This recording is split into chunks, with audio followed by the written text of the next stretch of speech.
On se croirait catapulté dans un jeu vidéo géant.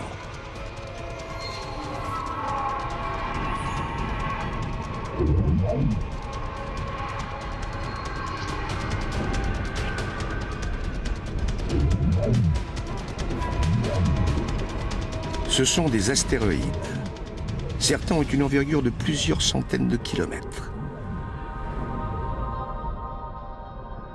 Celui-ci doit bien faire 30 kilomètres.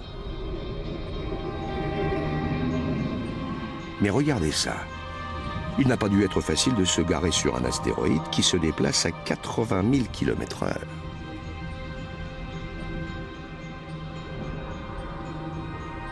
Que d'efforts pour étudier un de ces vulgaires rochers.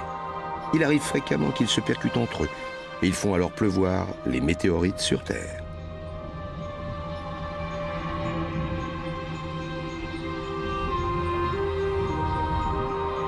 C'est avec des rochers comme ceux-ci que les planètes se sont formées, y compris la nôtre.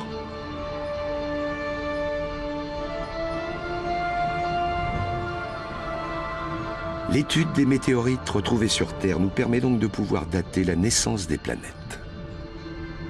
4,5 milliards d'années. Ils constituent en quelque sorte les actes de naissance de notre système solaire. Mais ces rochers-là ne se sont pas transformés en planètes.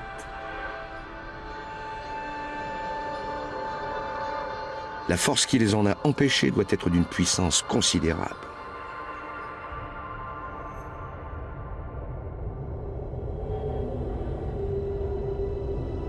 Effectivement, Jupiter est un monstre, au moins 1000 fois plus grande que la Terre.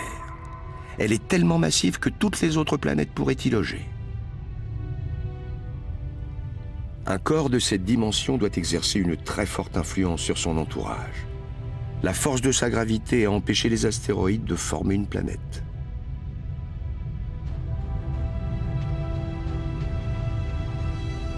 Cette géante est en majeure partie composée de gaz. Si l'on voulait s'y poser, il est probable que l'on traverserait les couches successives sans rencontrer de matière solide.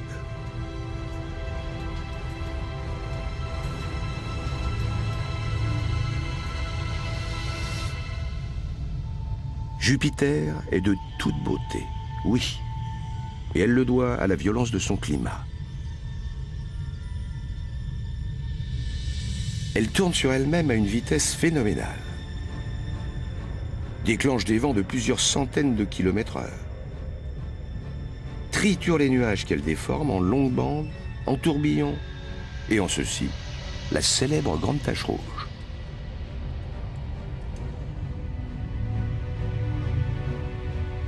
La tempête la plus spectaculaire de tout le système solaire.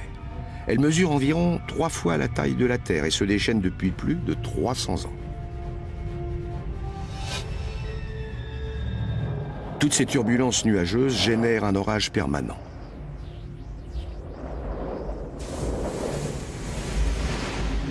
Un simple éclair est 10 000 fois plus puissant que ceux de nos orages terrestres.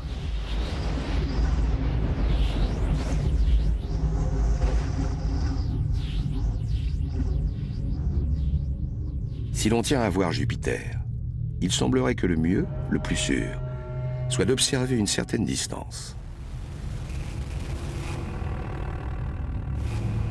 Vous avez vu ces lumières?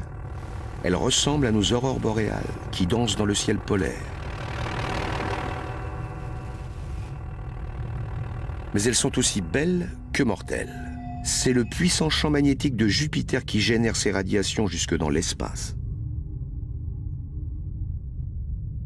Attractive de loin, terrifiante de près.